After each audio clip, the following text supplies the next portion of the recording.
Wrestling fans around the corner, around the world, it's Thursday night. I'm Dan Marty.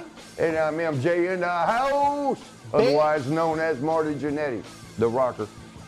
You better believe it. And we're going to keep on rocking because a brand new episode of Wrestling Insiders Party with Marty is next.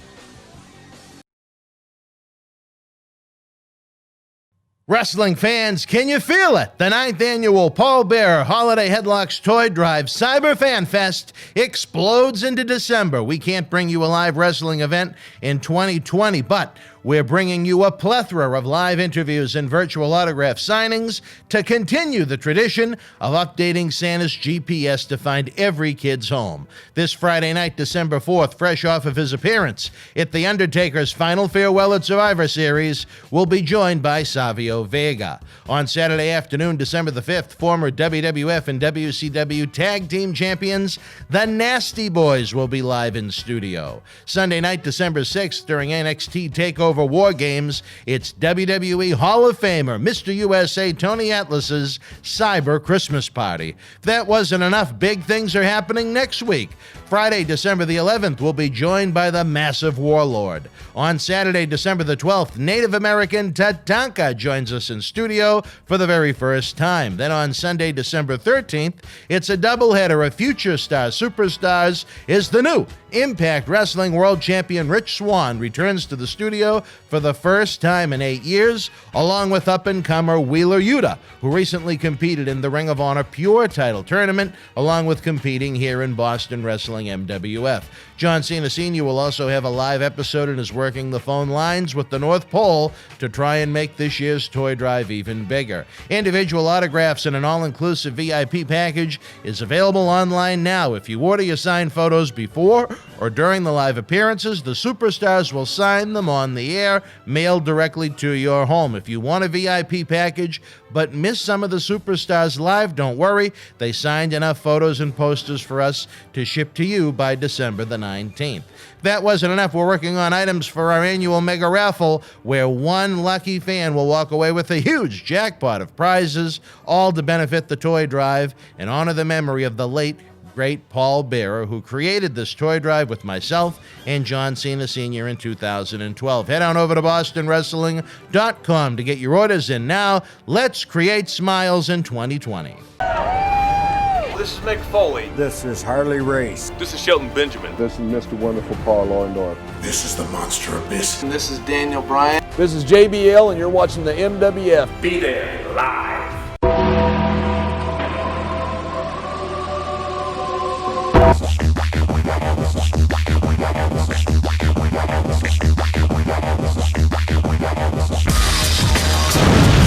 All right, Marty, welcome back. It was nice to celebrate Thanksgiving with you. I'm thankful for you. Thank you for thanking me. I'm thankful that we've become friends in 2020. I'm thankful for that too. I honestly don't know if I ever met you before. I don't think so. Year. I would have remembered that smell. I'm just kidding, man. No, that's all right. No, that was a good joke, actually. But no, and you know, I've met, not to sound braggadocious, but I've met just about everybody. But when I started doing stuff with WWF, with Ed Cohen, you were gone at that point. So I was gone a lot. Yeah, well, I was gone and back and gone. At that point, yeah. People kept wanting refunds because they would hear that I was going to be at a place. Like, he's in Chicago, he's in San Francisco. You know, they'd buy tickets to go. Something went wrong, I got released or quit. You know, I quit a lot too. A lot of people don't realize that. I quit almost as much as I got released. Got released and fired are two different things. Definitely. And I explained that, but I'll do it real quick one more time. When you get fired, your paycheck, well, when you get released, that's basically, hey, you've come to the end of the road, you've been good to us, we're going to, keep paying you for the next 90 days, but we're going to let you go. When you're fired, that paycheck stops that day. Bye-bye. So, I mean, releases, you're leaving in good graces. Fired, you did something. You did something. We have to go get the camera to prove it. All right, before we get into yet another great episode and a great segue from what you just discussed, we want to mention that we have a big weekend coming up, folks, because of this man, Mr. William Moody, Percy Pringle, Paul Bearer. We love you, buddy. Yes, sir. The 9th annual Paul Bearer Holiday Headlocks Toy Drive. We couldn't bring you the live wrestling event in 2020. So we're doing it cyber style. We're doing the virtual autograph signings. Marty was gracious enough to do another one during Survivor Series a couple of weeks back. And you know when Marty's... How'd that go? Tremendous. It was a great success. And if you missed Leo Rush, if you missed Marty, if you missed Tony the first time, they all signed the posters and the pictures so you can get a VIP package through December the 19th. So it's a great thing. And again, we want to update Santa Claus's GPS to find every kid's house and again, honor this great man's memory, because along with myself and John Cena Sr. in 2012, Paul Bearer started this toy drive with us. Again, I'm getting the goosebumps. I don't want him to be forgotten. I know WWE Network, they just put out a documentary about him, which I'm told is great, but I don't even have it in me to watch it yet, Marty. I think I'd have to be in the right frame of mind. You know what I mean? It'd be tough for me to sit through it. A friend of mine died. We'd spent the last, some kind of celebration, some kind of thing, and it was a heartfelt one. It was a hard one, and I forget what holiday it was, but I put a tape in, or whatever you call them, CDs, DVD. Put it in and was watching. Had no idea. He goes walking by in the back. Man, it was like I didn't know he was on there. Like you just said, I wasn't ready for that. Yeah. And it was like, oh. I'll get to the point, but even when I find the old footage of him here, it's tough. And I know there's some, I've been told by friends that I would enjoy it, but like I said, I'll get there. But fans, before we get into the segment, I do want to remind you that as we continue the toy drive, we have more big live appearances than the ones we've already had. I guess tomorrow night, Savio Vega joins us in studio for the very first time. The man that saved Tony Atlas's life the week of the Bruiser Brody murder. Savio's got some great stories from his time in and out of WWF. Saturday, we have Brian Nods and Jerry Saggs joining us for the very first time. Hey, remember to ask them about Nashville when we all lived together. Me and them and Shawn and the Rockers and the Nasty Boys were living in a one bedroom apartment together. Yeah, ask them about that. They'll come up with their own stories too. Cool, definitely will. And this Sunday night during WWE NXT TakeOver, Tony Atlas is going to have a cyber Christmas party. I don't know if he's going to bring out Mrs. Claus to walk on him, but that's going to be interesting to see. Then next Friday, we have the Warlord. Next Saturday, we have Native American Tatanka. Then next Sunday, we have two future superstars, so to speak. Wheeler Yuta, who just competed in the Ring of Honor Pure title tournament, is going to be with us, as well as the new Impact Wrestling World Champion, Rich Swann. I don't know if you've ever met Rich, Marty, but one hell of a talent, one hell of a human being. I've probably seen, but I've heard a lot. First time he's been with us in 8 years in studio. He's been around? You said 8 years? He's probably in his late 20s at this point. Oh, man, yeah. Lately, though, I've been hearing a lot about him. Yeah, hell of a talent and someone that really earned the spot they're in right now. He went through some tough times over, almost like what you went through over the summer with internet reporting, quote-unquote, facts about a life situation he was in. Unfortunately, he had to separate from WWE. He didn't deserve any of it. Anyone that has ever watched our shows will probably remember the episode that John Cena Sr. and I produced almost immediately after it happened, talking about the human being that he was, as opposed to the clickbait internet headline that was reported. It really pissed me off.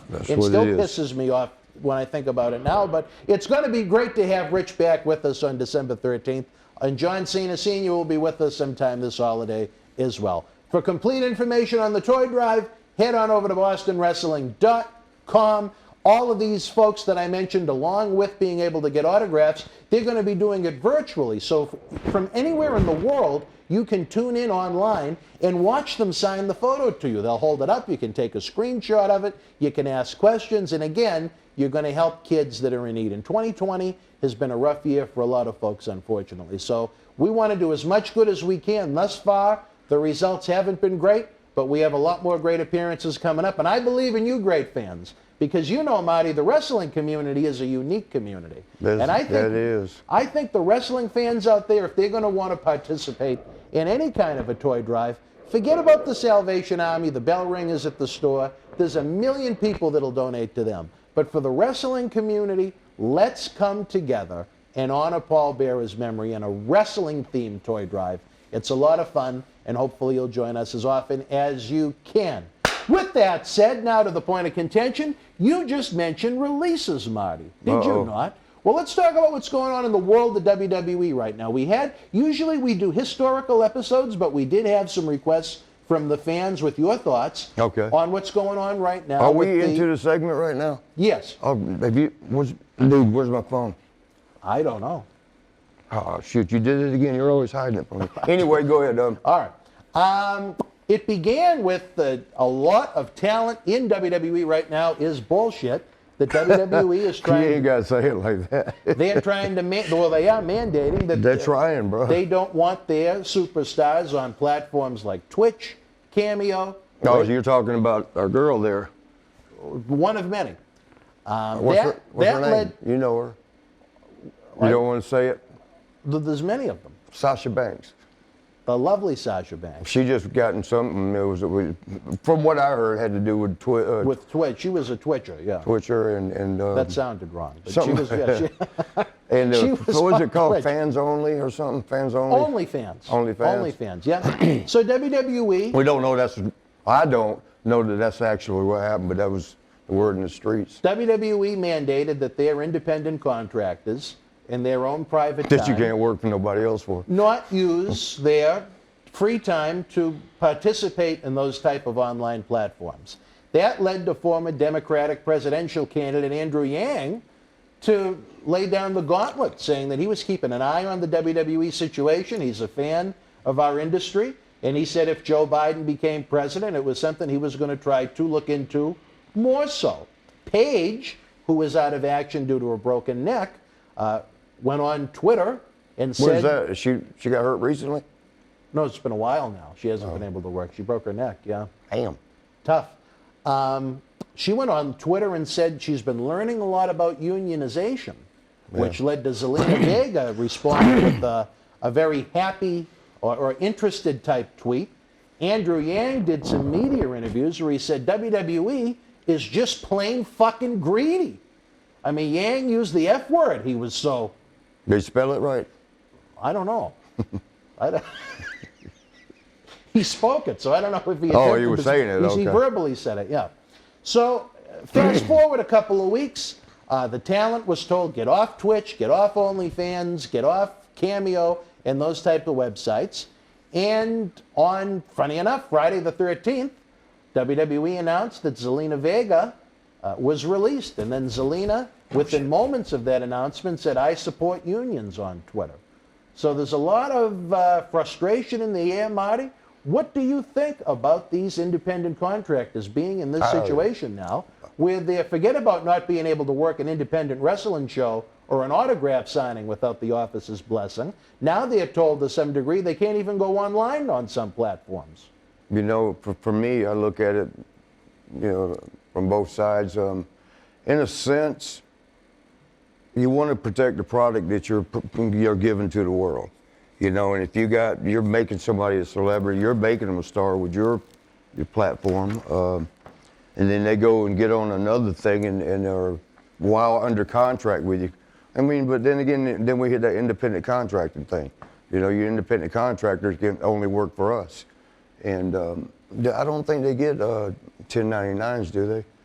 That I'm not sure about. I mean, I don't know, there's just a lot of things about it. But if you're an independent contractor, you can't be told where you can work.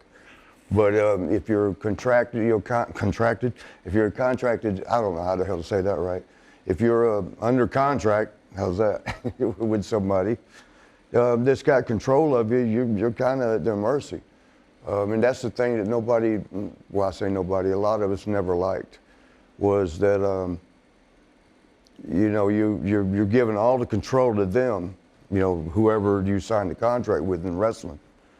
And they're only giving back that they will keep you working. And then even that, they don't give a specific amount of time that, they'll have you work, and then you're theirs, they own you. I don't want to say the other thing because then we get into some bad. What do you mean? Well, it's almost like you're a slave. You're their slave. You signed a contract, now they own you. You know, because it's not a give and take. It's so one-sided. Right. You know? Only sided. Yeah, only sided, and I don't know. It's just I don't have to worry about that stuff now, so I can probably say it more freely than the next person that's still in the industry. Well, I'm still in the industry, but you know, that's got to work for one of these major companies. You know, and I never want to harm any of them because I love the industry and I love everybody. We all do. And so, you know, and I'm not trying to harm anything, but you know, it's just nobody ever has looked out for the guys or the boys, you know, but that includes the girls and boys. We call our family They're the boys. included, right? Yep. That's a And- compliment, not an insult. Yeah, and yeah, you know, it's you go out and you bust your bodies up, you break yourself up, you're doing it for yourself in the fact that you actually enjoy entertaining. You enjoy going out in front of 20,000 people and having them cheer, having them boo, having them cry, having them laugh. Whatever it takes to make sure at the end of the night they go home happy. Like, oh, that was well worth whatever they paid, and I'll do it again. You know, we bust our ass to do that, and you can only do that so long. It's just like the NFL, you know, you're not gonna have a 40-year career. You know, you're lucky to have a 4, 5, 10-year career. You know, pro wrestling's the same way because it's the impact maybe not as hard on every play as it is for the NFL, but throughout a 20-minute match, you know, suplex off the top, a power slam, even suplex, and especially a slam if the guy don't throw you down right. You know, if he tosses you over there and you're like a cat, you're getting on their feet. You know, your body gets banged up, bruised up, and so does your head. You know, that's where the CTE comes in. All the And this concussions. is something that NFL is now adjusting to. You know, And, it took a $2 billion lawsuit Yep. that they lost, but now they take protocol on the concussions. To be fair, I want to say this. WWE has done a tremendous job in their training at the Performance Center now when it comes to protocols for concussion. Even early in the training of folks, they have to have helmets of some kind that they wear. So Triple H has done a lot of work with That's Chris good. Nowinski at the Concussion Legacy Institute, which is a great organization that you should research if you're not familiar with it and you care about athletes in the sports. A lot of the guys have volunteered to donate their brains for research once they pass away. I But was gonna do that. Did you? Yeah, they got much to donate though, so they didn't want it. Well, if you're interested in talking to Chris, he's very tight with that. Well, I was talking with some people that Oh, really? they Okay. asked, yeah. Hell, like you say it now, it's over. You know, I was involved in that lawsuit, the concussion lawsuit against WWE, and really I didn't want to, but you know, the fact that they were still making money off me and didn't want to contribute to fixing my ankles, which wouldn't have been a big deal, not for the money they were still making off me. That kind of upset me a little bit.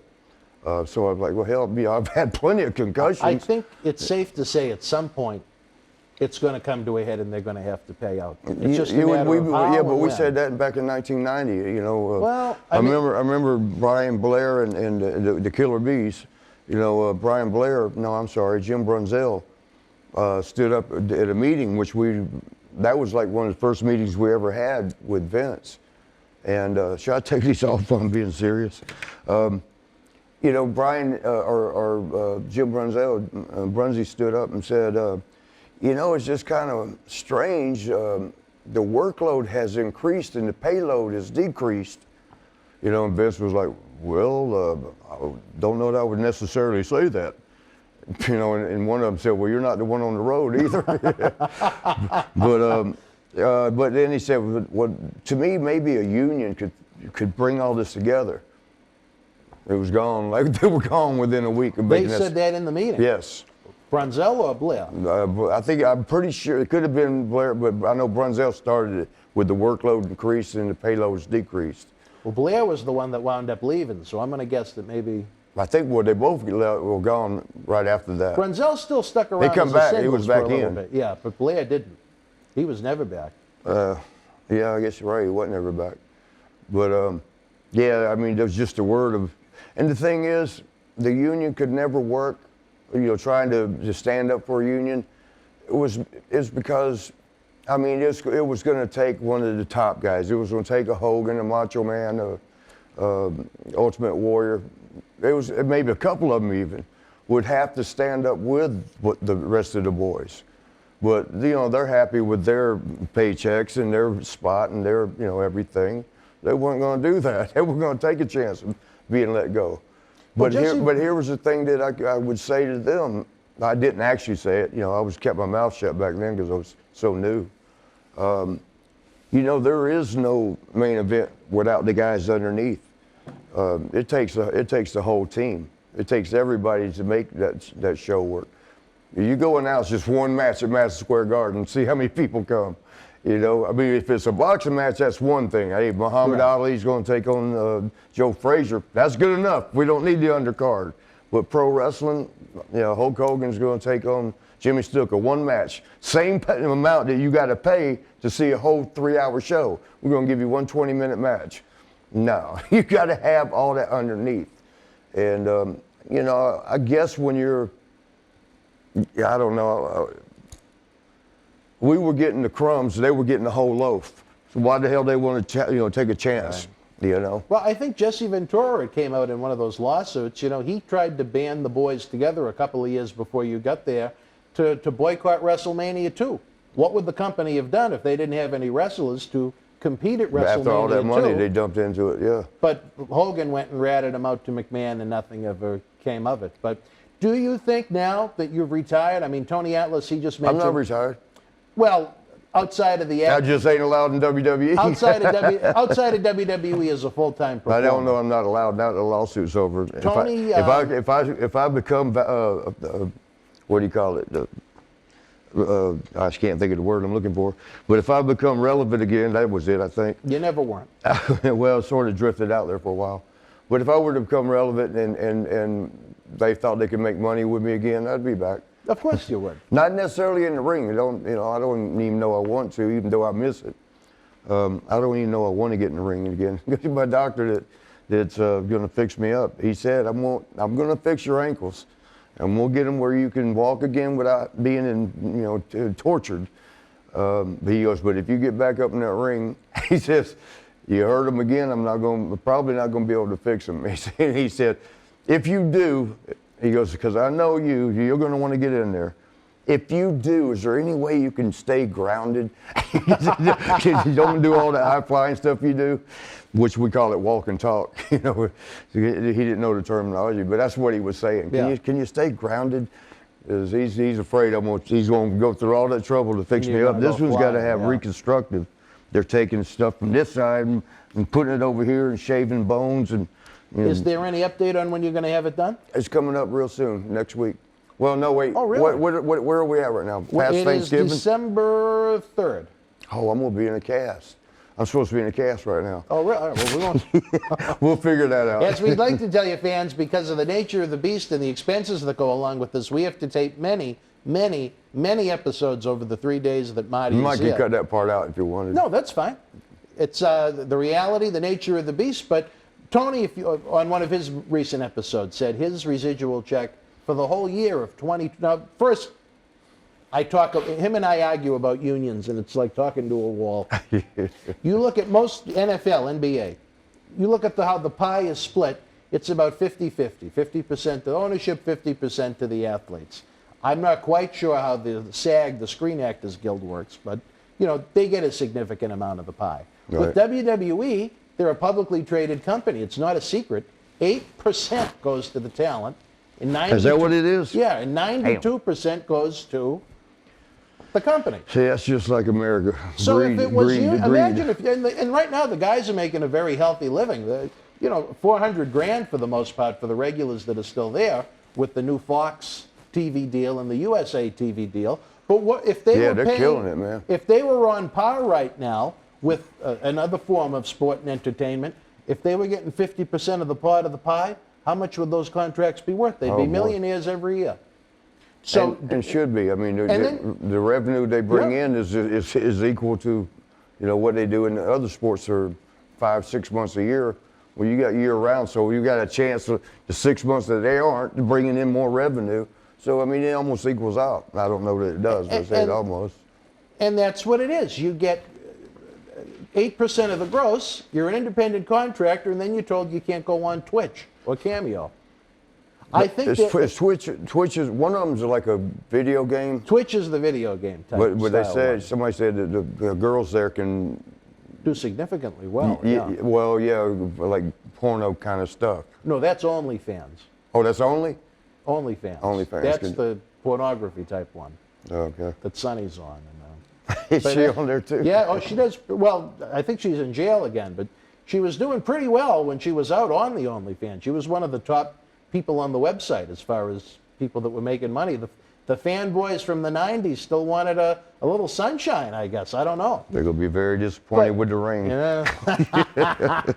I tell you this, though. What gets me is that when I talk to Tony, says, oh, no, union wouldn't be any good. Well, a lot of people do believe that too. My brother was telling me, like, sometimes unions don't do shit for you anyway. Well, they just screw things up. So I wouldn't know on that part. I just know that for me, here's what the bottom line is this: what is it going to take? An insurance company or some kind of a union?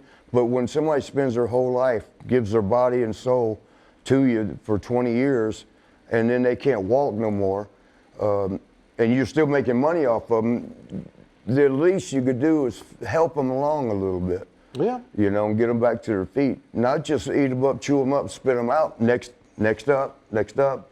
You know, it's just like you get out of the way. We already used you. It's funny you put on that Atlanta Braves hat. I believe in baseball with their union, if you reach the max that you can get for their pension, I think you have to play 10 years and more, and then once you hit a certain age, I think it's $250,000 a year you get a check in the mail for.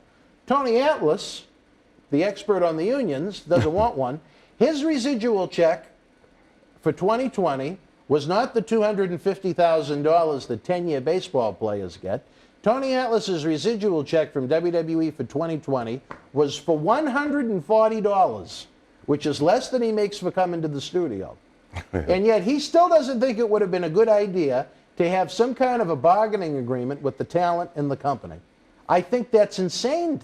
Yeah, and you might be right. In time, it will come around because I mean, yeah, it's progressed so far. You know, talking about the wrestling world industry, especially with WWE. You know, their movies and sitcoms and you know got their own spin-off shows. I mean, well, they claim they're entertainment. Exactly. You know, and now, funny enough, the Screen Actors Guild is open to having professional wrestlers become members. So that's what Jesse... Well, they always did that. Well, that's what Jesse did. He said, you know what, the wrestlers didn't want to do it, the hell with it. He went out and did the movies, and he got in the Screen Actors Guild. So he has the pension to look forward to now in his senior years. You know, if I can go ahead and interject the story right here real quick with the SAG, with the wrestling. Yes. That was you know, I always call myself GAT, which stands for GAT, it's God's amusement toy. I think I might have explained it before, but when God's bored with all of his other natural disasters, you know, hurricanes, earthquakes, quasars, explosions out in, whatever else, volcano, all his natural toys, natural disasters, gets bored with them. He looks around Earth and goes, "Where's Jannetty?" There he is, and I'll be walking, just minding my own, what the hell just happened? What? But it'll be some kind of thing that, and I always say it's got to be something that's 1,000,000,000 to 1 odds of it happening. So many things got to synchronize it and got to be arranged and orchestrated in such a way to make that bad freaking thing happen.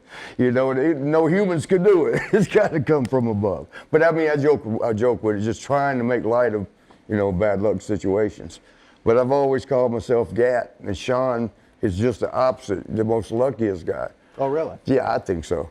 And I think when you're born with it, you live and die with it. If you're born with bad luck, you live with that bad luck, you die with bad luck. Good luck, you live with it and die with it. And I've seen a lot of examples. I've never really seen a reversal where somebody half their life was good luck and the second half was bad luck, or vice versa. And I told you about when Shawn we first met at the casino, right out in the Showboat, out in Vegas. I'd been playing. That was the first time you met him? As far as the AWA. Oh, okay. As far as when he first came to AWA, they were going to tag us up. And you guys didn't go together as a team? I was there already. I had You been were there. a single in AWA? Yes. Oh, Yeah. I didn't know that. Okay. Yeah, for about 3. Did we did that? I thought we did that in this timeline. We haven't done a full-blown AWA episode No. yet. We kind of, the original, we discussed a little bit about you and Shawn in a couple of early episodes. Then we started with kind of a chronological order of the WWF career from the summer of '88 going We forward. never stay on track. We do we? never do. But that's part of the charm of the show. Well, just finish this one. Okay. I'd been there. I got there that day early. Shawn had never even been to Vegas, let alone gambled. And me and Kurt Hennig were playing by the door because the lady that ran the showboat told us the machines are set to hit more by the door because they want to hear the ching, ching, ching, ching, ching. As you walk in, you get all excited. Or if you're leaving and you hear the ching, ching, you ching. might stay. Yeah. So we were sitting there at the very ones at the door. Kurt was around on the other backside playing that one slot, which are the worst odds in the house, by the way, except maybe the roulette wheel. But I'm playing, and Kurt's playing, I don't know, 12-ish or something. We played for 3 hours because we were breaking even. It don't take long to lose it all in the slot machines. What they call them, the one-armed bandits. It don't take long at all. Now it's the one finger because they got the computerized one. But we're playing and playing and we're even. So we're like, well, let's keep playing because eventually we've been here this long. We're gonna hit. Playing. And Shawn's flight got in. He got to there and he comes walking up to us. Hey guys, how you doing? And with all the hugging and handshaking. And Kurt, that was their first time ever meeting. And we sit down. Let's go. Well, let me go to the room. I want to go, see what we're wearing and stuff because we had the Midnight Rocker right. outfits. It was so funny too. We went to the room, and we had the room together, which we always did for 7 straight years. And we had like the animal print, black and white, for leggings type thing, and a belt. It was the same, the white little wristlets. And I had it laid out for him for when he got there to see what we were having. And we had a shirt that was like the black and white animal print. Guess that would be zebra, wouldn't it? No, they got white tigers like that. But anyway, I'll never forget, he walks in the room and he looks at the bed, and it's like that fur stuff, like in Cheech and Chong, the Mexican, the balls in the dashboards, that furry looking. Yeah. It was that kind of stuff. And material, and he looks at it, he goes, oh my God. And I was like, is that a good oh my God or a bad one? And he was like, I got to call my mom. And that was kind of weird, like, huh, okay. He went right to the phone right there. Remember, again, no cell phones. Right there to the phone in the middle of the bed, the little thing, picks it up, Mom, he's got us wearing fur everywhere. He was about to cry. I'm like, well, gosh damn, man. He called his mother to tell her that? Yeah. And she ended up making us some outfits. They were pretty cool. I mean, they were rockerish style, but, we still went with the theme of the animal print. But yeah, it was. So then we get past that obstacle, and we go downstairs again to play some more stuff because we had to be downstairs for the TV taping at 6 p.m. or something like that. Mm-hmm. And we went down, went back to Kurt's still over on that one machine playing. He hadn't left. Well, it was only 30 minutes later, but some lady was sitting at mine, so I went around just to watch Kurt. I was going to wait, and the Shawn guy, I guess he was sitting around. He didn't know anything. He was like, "How do you do this?" You got to show him, pull the coins right That's here, me. Yeah. pull the thing. Yeah, right. And so I'm sitting there watching Kurt, and Shawn's put some three quarters in, I think it was, and he pulled the handle. Me and Kurt stand there, and you hear this ding, ding, ding, ding, ding, ding, ding, ding, ding, siren lights going off, and all this shit. He hit 777s. I mean, I played it for 3 damn hours. He pulled it 1 damn time and hit the 777s. I don't know how much money it was. It wasn't that much because it was playing the quarter machine. It was probably a couple $1,000. But not a bad take for 75 cents. For 75 cents. Yeah. I told him right then, so don't play no more. But Kurt said, you got to share that with Jannetty. He set the machine up for you. And he actually offered too. He goes, oh, okay, I'll give him. I was like, no, man, don't worry about that. But that's the kind of look. That's the kind of look Shawn had, always had. Always had. Step in shit and come out smelling like a rose. Always did, always had, you know. But I don't even know what brought that story up. What were we talking about? God only knows. Sometimes when I go to edit these, I have a general idea what the topic is. Then I start to listen to it with my headphones on as I'm doing the post-production work. And I'm like, how the hell did we get to this point? Yeah, from and what I have we to were almost talking about. rewind and go back to listen to it again. But it just as far as the unionization goes, do you wish? Yeah, we do you went way wish off that you on did that. it? Do you wish that the guys of your generation did it? Do you think it would have benefited you now with a pension I to have think a check to look forward to annually outside of I can't imagine your residual checks are for much more than Tony's. There's not a whole lot up from what you just said. I don't know, man. I hate to go into hypotheticals, but you know, my honest opinion is, yeah. You know, if nothing else, security within yourself. Like, okay, I got a blanket, you know, a pillow to fall back on. You know, and even if it's a small pillow, you still bust your ass on the floor a little bit. Yeah. At least it's not just the floor. But, well, you know, I tell you this. I'm a WWE stockholder. I've said that many times, and I think it's important to stress that in these what'd you do? interviews. Put in $1.50? No, I have You got WWE some good stock, stuff in there?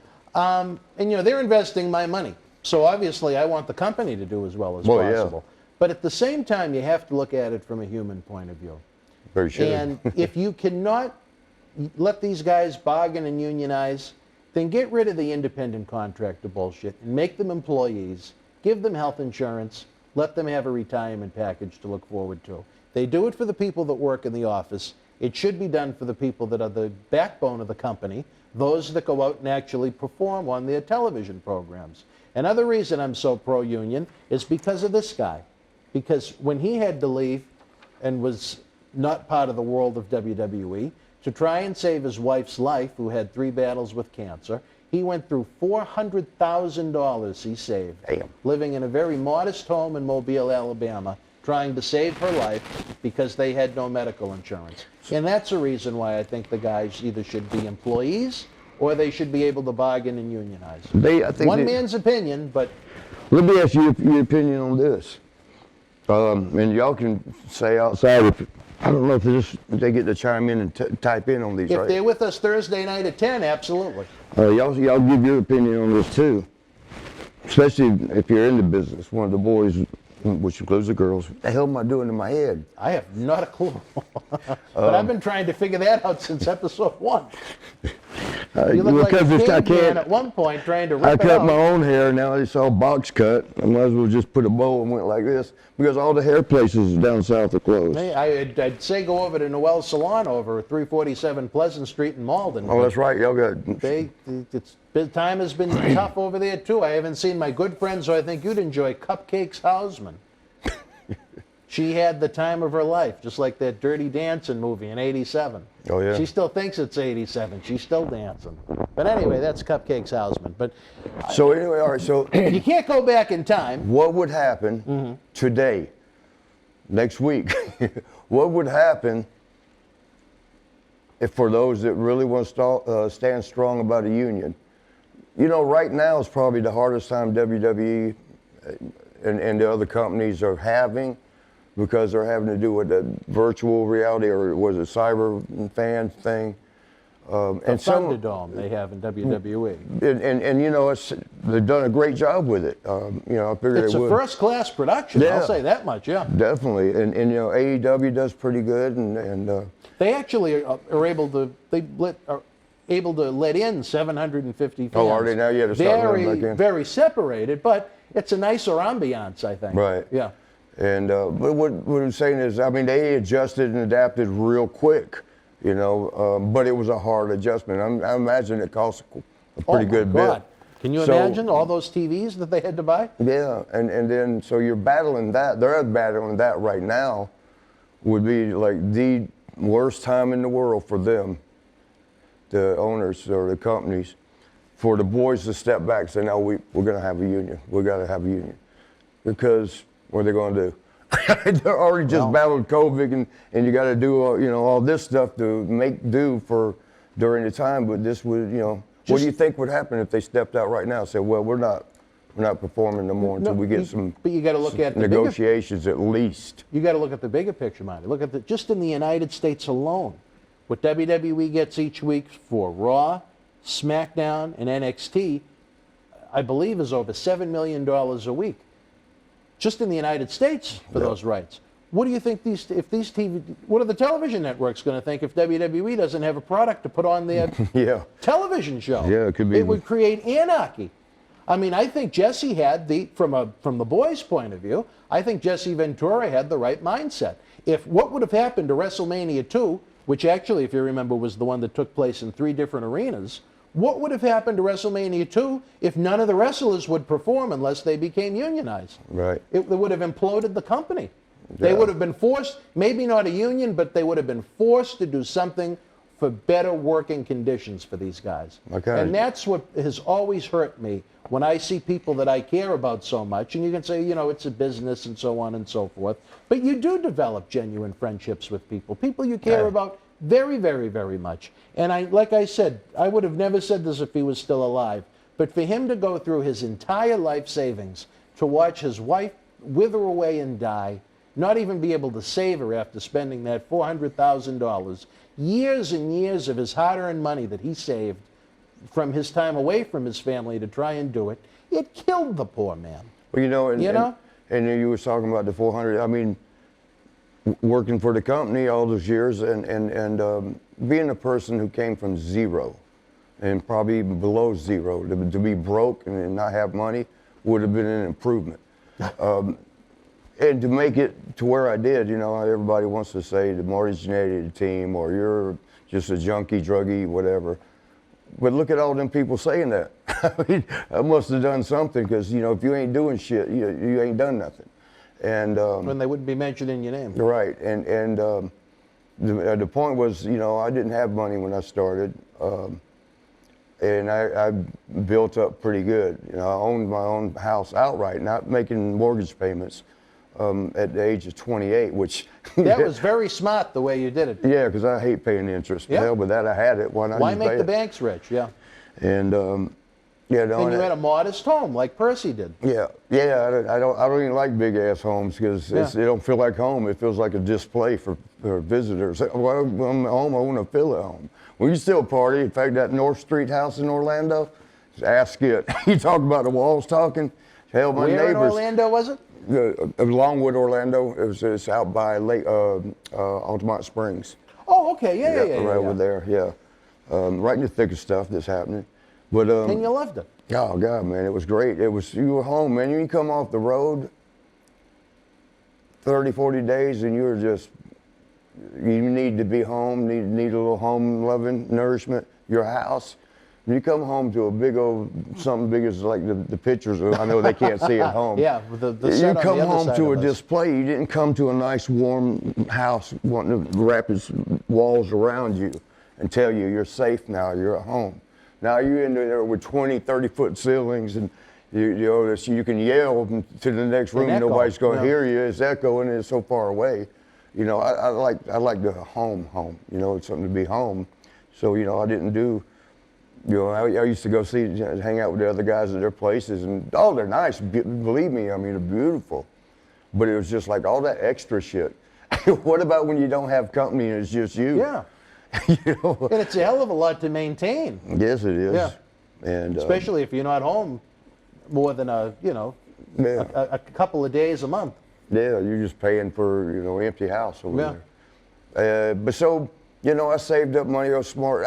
Yes, I partied a lot, but I put aside a certain amount of money every week from the checks. Did you? Yeah. What I used to do, we'd get $200 draws back then per night, and I could get away with 100, except for my party money. Expense-wise, I could get away with 100 a night. That'd be the hotel, the rent-a-car, and wherever we ate, and sometimes gym expenses, tanning bed expenses, whatever, and it's a write-off anyway. If it's part of your profession, yes. Sure, yep. And so then that 100 each day was set aside, that's party money, because you could actually write off, you were given a per diem, so you might have stayed in a $40 hotel, but they give you 80 the government will give you 80 for that night. So. Oh, really? Yeah. I didn't even know that. I'm just throwing numbers down. That's not precise numbers. I didn't even know that. Yeah, That's but there's a interesting. per diem where you don't even got to keep your receipts. They'll give you so much. Oh, really? You know, everybody gets onto the fag bag, not the fag bag, but just someone called it that, but fanny pack, yeah. That's how you got to do it back then, because we're having to save every receipt. The gas station, the convenience store over here, the restaurant over there, the gym. And you got all this damn shit, so you stuff it in there and you take it out at the end of the tour at home, you know, to mark down your expenses and save them for taxes. You know, I'm sorry, go ahead. But I was just going to say, the per diem, you know, you didn't have to worry about all that. You get so much. And so, I mean, that's what I figured with an extra 100. And I saved up, you know, sometimes I go 4 or 5 days before I dip into it for partying, you know, purposes. But that's how I did my party, and I had a set of, it's just like gambling in Vegas. You have your bankroll, you don't touch, once it's gone, it's gone. You don't mess with anything else. That's the smart way to do it. Yeah, and the same way with the partying money. I mean, that was my lifestyle. I mean, hell, I was a rocker. You know, we were given that character, but it actually fit my lifestyle. You know, I'm out single, chasing girls every night, drinking it up, staying up all night, loud rock and roll music and whatever else goes with that life. That was me. You know, and then it became a character in the wrestling world that got over pretty good. Sure did.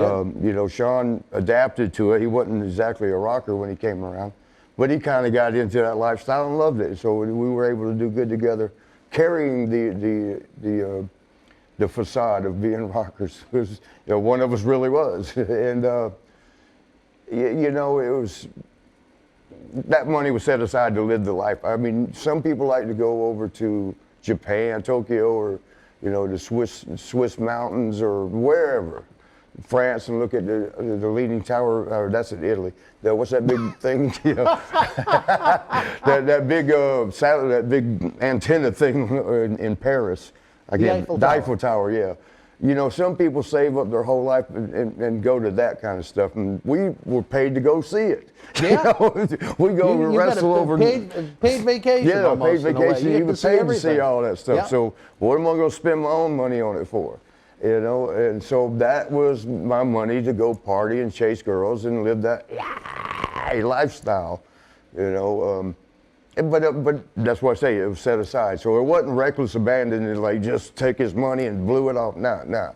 I saved up, I had in checking about 250, somewhere in there, 275, I'm sorry, in savings, and then about 100 and something in checking. You know, and my people in the bank. In that era, that's probably a couple of years' salary. Yeah, and another thing I like to bitch about was the way things are going on with illegal immigrants getting all these damn benefits, and I can't get them, and I put $30,000 a year, $32,000, $34,000 a year in for years into taxes. You know, some people don't make that much a year. I put it in as taxes. Just in tax. And I can't get benefits that I should go brown spray paint myself and say I'm an alien. I don't speak English. Give me license, give me benefits. After I got in that accident with Sheiky Baby, it took me almost 3 years to be able to get health insurance from the state. And I exploded at one point. I got so frustrated with it. I said, maybe I should leave the country, come back in on a yellow raft from Cuba, and then maybe you'd help me a little bit. You could pass for you could pass for a Cuban. Well, I am Italian, yeah. But I understand your frustration, buddy. And I just, yeah, so it's so many of our friends are in the same boat. Yep. And you know, but to finish that one, you know, my bank people were nice to me. They liked me, you know, and I liked them. We were all buddies. But they were telling me, why are you keeping so much money in checking? I had over 100,000. Yeah, I would have told you the same thing. Well, but the thing was, I didn't trust other people with my money, you know, like, because they would have invested. Now, if I take my money and I invest it with somebody and that shit don't work, I'm going to be mad at that person. Yeah. So, well, even something like a CD or something like that. Well, and back then they had the 30, 60, 90-day CDs that paid back pretty good interest. Yeah. So I dabbled with that. But, not anymore. But when they started doing this, going up and down, I'm like, nah, fuck that. What if I put in a bunch and it drops the next day? Nah. I ain't doing that either. So you wanted it safe. I wanted it where it was going. You might not get with 3% interest, but it was not going anywhere. I wasn't losing it.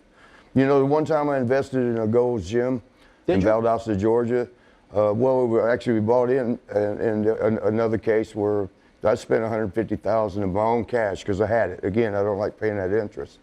And Sonny, asked the one that I went in with, he got a loan against his $300,000 or whatever it was. And it goes gym in Valdosta.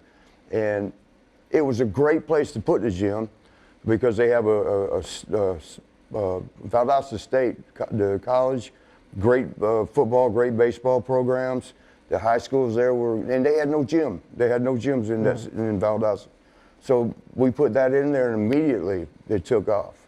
But I was getting the P&L sheet, profit and loss sheets, I'm looking at them or I'm not getting them to start with. And then finally Lex Luger helped me on that. He says, you demand those. And he called them the nuts and bolts, get those nuts and bolts and find out what's going on there. And he said, but you tell him you've got to see them now. And so I did. And he showed me 3 months worth, and we profited all 3 months. And he kept telling me, we're going to lose money at first. That's how all business does. Well, to cut the story short, he ended up ripping me off. He bankrupted his half, what I paid in cash. Like I said, I hate paying that interest. I had the money. And sure enough, he bankrupted and took off and lost everything. The 150 grand. I think I got one residual, what do you call it, of 3 grand. So 147,000 for one month. I got 3 grand out of it, and 147 was gone. Oh, sorry about that. And that was my whole thing. That's why I didn't like to invest. What time frame was that in life? What's that? What time frame? Do you remember? 93, 94, right in there. So you were still active with WWF at that point? Well, and that was the thing. Macho Man told me too. He says, brother, never invest in a business you can't keep your eye on. I couldn't because I was always on the road. And he was a smart money guy. Yeah. Yeah. And I learned the lesson the hard way. But I had gone against my own rule of not on invest right now. You're on the road, you're making money. Don't worry about it. I'm not greedy. I mean, it don't take money to make me happy. And remember, I came out of the dirt, just survival. And so I didn't need a lot of money to be happy. Hell, I was happy with wrestling just because we got paid and got to be with women. Yeah, all over the place. All over the world. What more do I need? When to go from a person scrambling to find a sandwich to eat to you got all this. I mean, I don't need all them luxury cars and houses and airplanes and all that shit is material shit. Don't mean nothing. If that's where your happiness is, what happens to your happiness when that's taken away? So, and it can be taken away in a snap. That just never really meant anything to me. That's why I kept my money out of investments. And I thought this was a pretty safe one. To this day, that gym is still there, but it's under a different name. Somebody come in and it's doing great. So it wasn't a bad investment. It was a bad person. It was a bad yeah, exactly. So back to Chuck Austin with the lawsuit. He did the rocker. Am I talking too much? I think we should save that story for when we get to 1990, though. But it was going to roll around in the fact that you said 400,000. Oh, so that's where you're. Yeah, I lost 500,000. Oh my God! In a lawsuit where Chuck Austin broke his neck during a match doing a rocker dropper wrong. He was trying to do a DDT and it snapped his neck. And, then he went to court saying I made him do the move. Come on, man! Anybody that knows wrestling, you can't make somebody do anything. I was just talking about this with somebody on an interview last night. When we got back to the room, I had to do a podcast interview. Oh, did you? Yeah. That late? Yeah, he'd been waiting for 2 weeks, and things kept coming up. Yeah. But I wanted to get it out of the way because he'd already sent the money, and I didn't want him, already paid me, and I'm not, producing for him. Well, you're a good man. I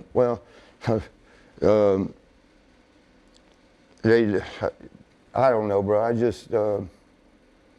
I just don't see how that I did my job right. I think we're, outside of the party, and you can take that or leave it. It's my life. I don't tell none of y'all how to live yours, and I would like it if y'all would do the same for me.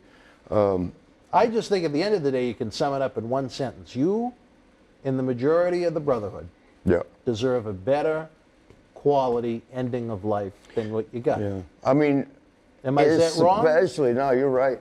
Especially if you're still making money off us. I get a royalty check that shows every quarter, shows how much they made. Like you said, and I get the crumbs over here at the end. But the fact you're making money off me and I can't walk, you can't go ahead and take some of that money? I mean, I was getting the benefit of a friend that's one of the best in the world, is an ankle surgeon specialist, you know. He studied under Dr. Andrews. Everybody knows Dr. Wow. Andrews, yeah. And he's become one of the best in the world on the ankles. And we played football together, and you know, he knows me well. And he's like, well, Marty, I'm not going to charge you. I'll do your ankles. You just got to pay the hospital because that's a separate charge. And then, you know, Right. so I'm like, well, we can get that. I think WWE will pay for that a little bit. I mean, compared to the total bill, what the total bill would have been. You know, so if I get them a break and say, hey, you know. Did you reach out to anyone in Oh, WWE? yeah, I'm not going to say the name, but I Okay. probably already said Am Russo's name. But there was a person in charge of the wellness program at that time. And, you know, I knew her pretty good, and we were good with each other. And I asked her, I said, you know, you're putting everybody through rehab. I know I've told this story. We've talked about it. Yeah, you're putting everybody through rehab. Which you know, sometimes runs them six figures. WWE does Yeah, send especially people when- that need it, the I'm not drug and gonna- alcohol rehab, to Right. first-class facilities. But as we've noted before, just say your ankle would cost them 10 grand. You get off drugs, and I'm not. This could be No, anybody. I understand This where could you're be going. anybody. You might explain it to them. You get but- off any talent. Joe, just, I'm not even going to name a name.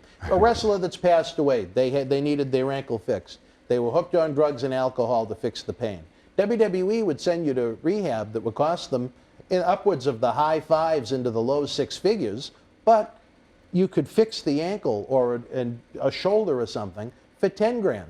And then potentially the person gets off the junk. But that's Well, one man's opinion. And here's what, when you go to the drug rehabs, alcohol rehabs and all that, they set you up with because I did it. I did that under my brother's advice of doing that, because they set you up with like a doctor, psychiatrist type thing, wants to get to the root of the problem. He said, you know, go ahead and do this rehab.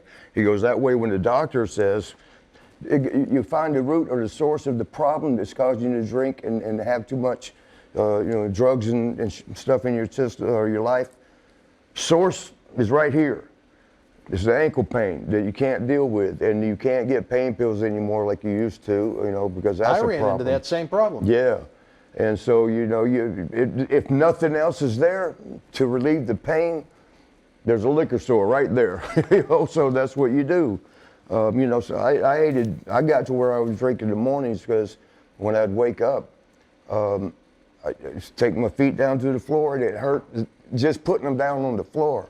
And I got to walk to the feel your bathroom. pain. And man, I'd get up like, God, shit. And sometimes I would crawl to the bathroom and sit there on my knees and pee into the thing and hope I didn't. Never mind, I won't go into that. No, But, no, just say. You're making me feel my life right now with the condition that I have. The There's probably a lot of CRPS. people out there Yeah. that understand this. Yeah. I mean, it got so bad at one point, I put a bucket type thing next to the bed. I had a beach thermos. Did you? Yep. Yeah, and And how because humiliating is that as a man? to yeah, have to and go to the nobody's got bathroom to in a see beach you, but thermos? you know it. You know it. Yeah. You know it. And so, you know, it was I don't know. It's I had a just- big green beach thermos yeah. when I was trapped in bed with my CRPS flare-ups, and I couldn't get any relief because I didn't have any insurance at the time, because Yeah. I got blown up by some worthless drunk driver. But anyway, wrestling fans, we have a few more tidbits from this story about the unionization and Andrew Yang and Zelina Vega. Right now, we're going to get the cue in the back. We're going to take a quick timeout, talk a little bit more about our great 9th annual Paul Bearer Holiday Headlocks Toy Drive. We don't have the live event, but what we're going to do virtually will blow you away. Look at the superstars headed your way in December. Wrestling fans, the 9th annual Paul Bearer Holiday Headlocks Toy Drive explodes into Christmas with 12 featured superstar guests. We can't bring you a live wrestling event due to COVID restrictions, but we'll be bringing you a series of cyber signings and meet and greets. On Friday night, December the 4th, fans around the corner and around the world can join a man involved in an intercontinental title scandal, as Savio Vega, as well as the man under the mask, is martial arts expert Quang, joins us for a live cyber autograph signing here at MWF Studios. Get a personalized autograph photo from Savio, signed live on the air and mailed to your home.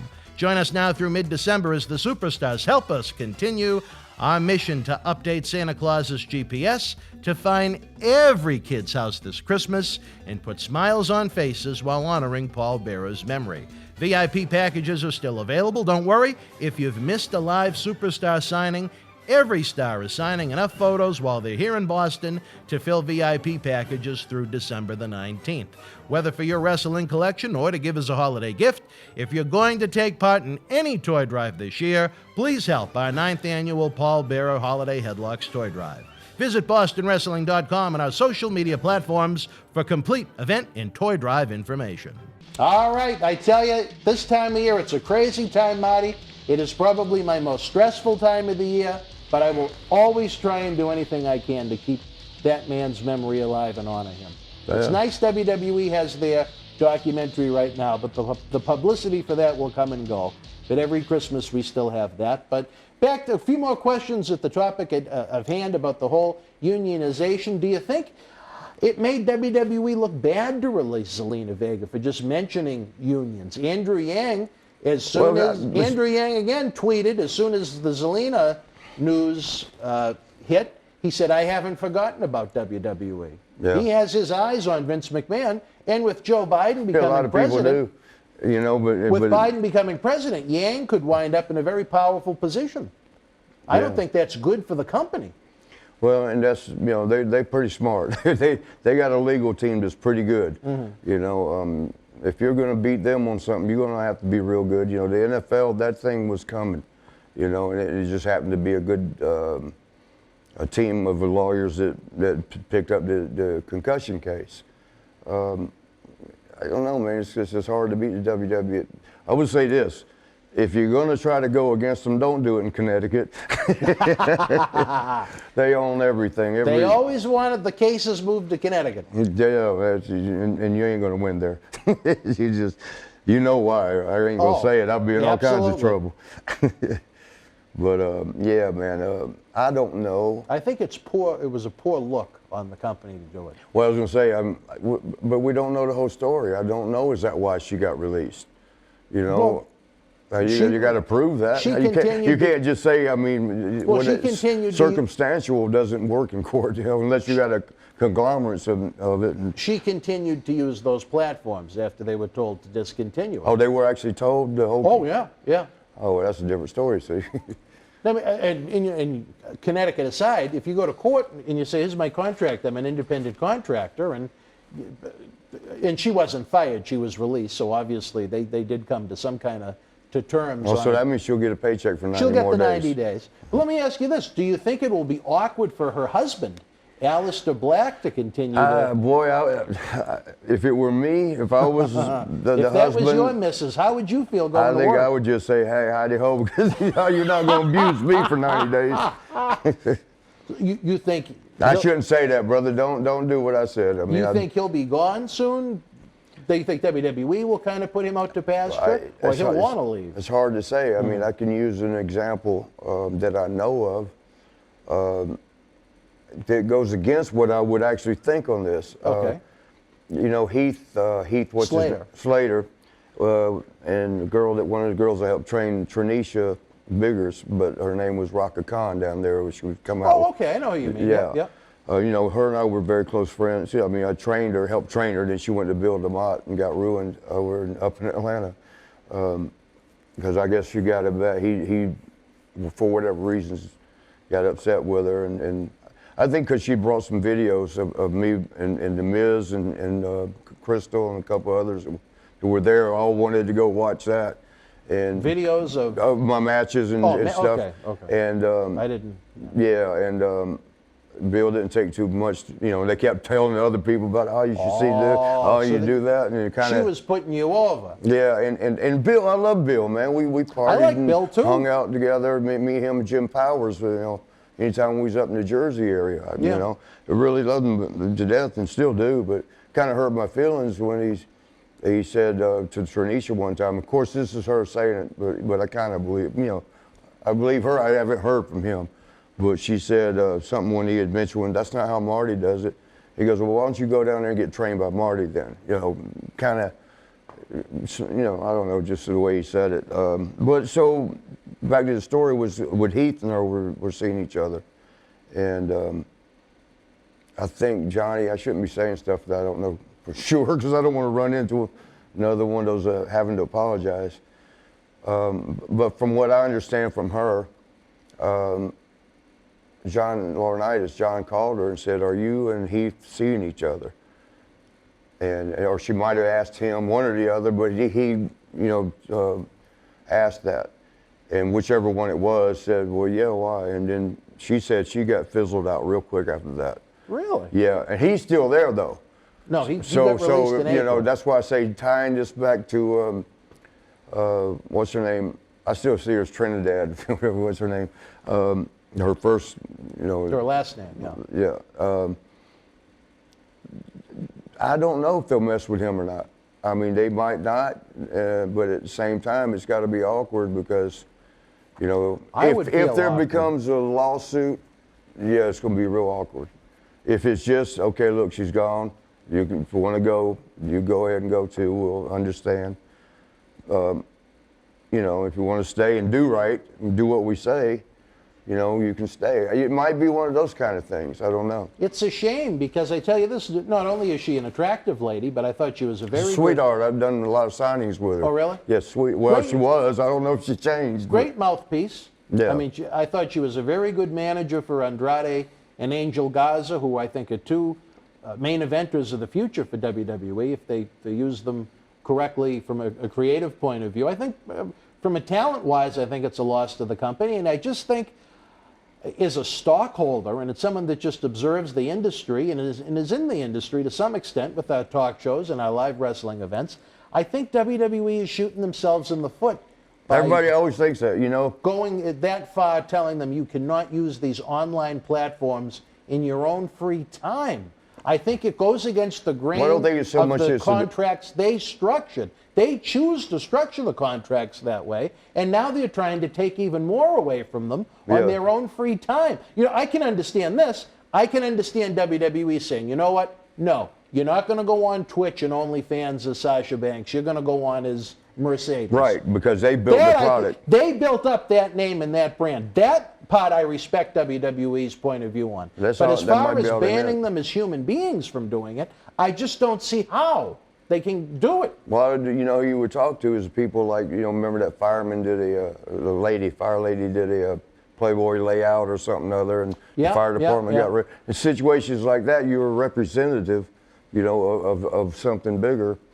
I mean, I guess you would go and ask them how that turned out and find out, because that's probably how this will play out. Because it's not new. It's not something that's never been done before. No, not at all. But it's just a new set of circumstances. Right.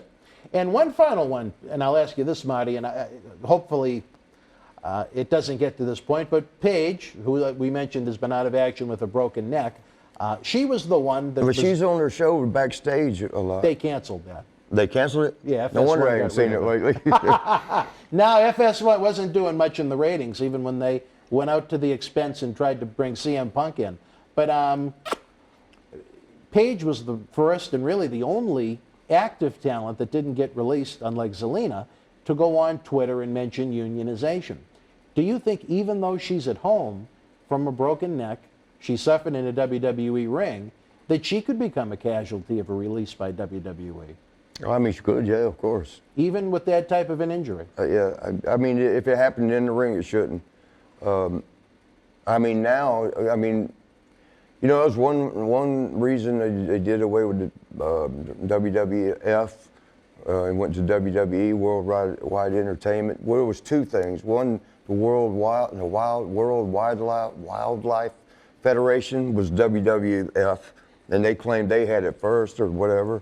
No, the deal with that was it was WWF going overboard again. They had an agreement that they wouldn't market that name outside of North America. Oh, really? And then once it that's right, once it became the juggernaut that it did and became a worldwide phenomenon, that's right, obviously the name WWF traveled everywhere. Right. Yes, I did hear that. Yeah. So they changed it, but it opened more doors to be called World Wrestling Entertainment. And I hate that name. Well, everybody did when it first happened. It's like, why don't you just tell them what we do? We're magicians. It's tricks. I told Ed. Take the mystique out of it. But I told Ed, Cohen, I said, I like WWX. X. Edgy. You know what I Yeah, mean? that But- would have worked. Yeah, but I mean, with the entertainment, I think was to say it's entertainment. It opened the doors to get, first of all, to get rid of the athletic commissions on all the states, because they charge like 10% or whatever it was, or whatever. Yeah, I think there's only a couple of states left that have Yeah, the I think commissions. New There York aren't might many. be one. And I know Maryland, they has to have one because they fined AEW because someone gigged. I think Kentucky still has one. There's a few I different. think Kentucky does, There aren't because many, they but just there's a asked me to few get left. one recently. Yeah. And I'm like, I ain't gonna make that much money there. I'm not. You got to go do a physical and spend money for that. And It's different in every state. I know Yeah. New Hampshire is the last of the New England states that has one, but all you need is a $25 license. You have to pay some guy $80 to show up, and you have to give them $1 a ticket. So it's just government waste more than anything. But yeah, true. but you really think that even with Paige suffering a Well, if broken, it happened in the ring, they're pretty much supposed to take care of it. but she mentioned the U word on Twitter. Right. Oh, Paige did too. Yeah. Oh, yeah, you said that earlier. You know, cold. it's still, she can say that all she wants, but if the injury occurred in the ring, yeah, especially if it was a place that was with athletic commission, that has You to know, get, I think it was New York. That well, it that has happened to get taken care of, either by the athletic commission or WWE. With injuries in the ring like that. If it happened outside the ring, I don't mean right outside on the floor, but at home or Yeah, somewhere right, else. right. Well, no, they're not. No, it was. going. I think it was a 6-woman tag that it happened in. Damn it, them girls are like Lita broke her neck, didn't she? Yeah. Yeah. Sometimes I don't think those female bodies are made for the type of abuse that they go through. Especially someone like Sasha, where she's so slight. Yeah. You know. I mean, I see them doing stuff that I can't believe. Some of the guys can't do that shit. Yeah. Of course they're lighter, so the bumps are not going to be as hard as 250 pounds banging down. But that ain't the point. I mean, they're, like you said, I don't think the female body is meant to go out and play tackle football. And That's exactly my point. Be in there fighting, although they're doing great in the Ultimate Fightings and boxers and all that stuff. But I don't know. I guess I'm old now, but I still like to see a girl be a girl. And I agree with you. I mean, don't need another man in my life.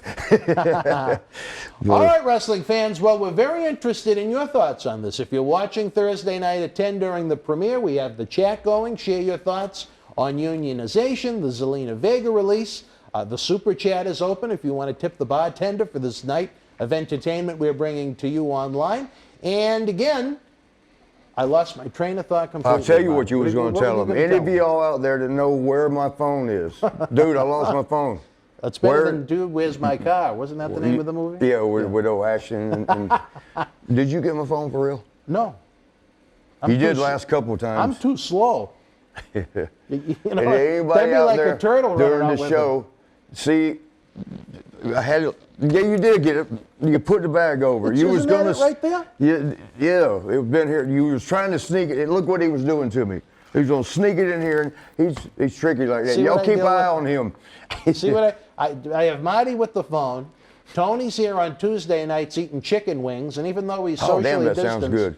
I tell you, the residue that I get hit with sometime, it's like the back end of a lawnmower when Tony eats the chicken When wings. did you ever hit the back end of a lawnmower? When Tony eats the chicken wings, there's a lot of but- residue that comes out. Oh, like And that. I get hit with residue sometimes. Where's the residue And I place try around here? not to, I don't want to sell it, but it's hard not to when there's such internal disgust. Yeah, when you're And covered like this. When Tony's chicken wing residue hits my cheek, you know? You What are you made- gonna do? You What are you made me gonna hungry. do? What's around here that we can eat? Plenty of places. But we'll talk about Like that. nearby, like in this next break. That's what I mean. Plenty of places. Wrestling fans, we enjoyed having you with us. Don't forget the Patreon. Help keep the wrestling legends working. And through the end of December, let's honor this man's legacy. Let's update Santa Claus's GPS with the 9th annual Paul Bearer Holiday Headlocks Toy Drive. For complete information, head on over to BostonWrestling.com. For my partner in crime, Mr. Marty Jannetty, I'm Dan Marati. Until we speak again, folks, continue to enjoy the holiday season. Be well, stay healthy. Good night.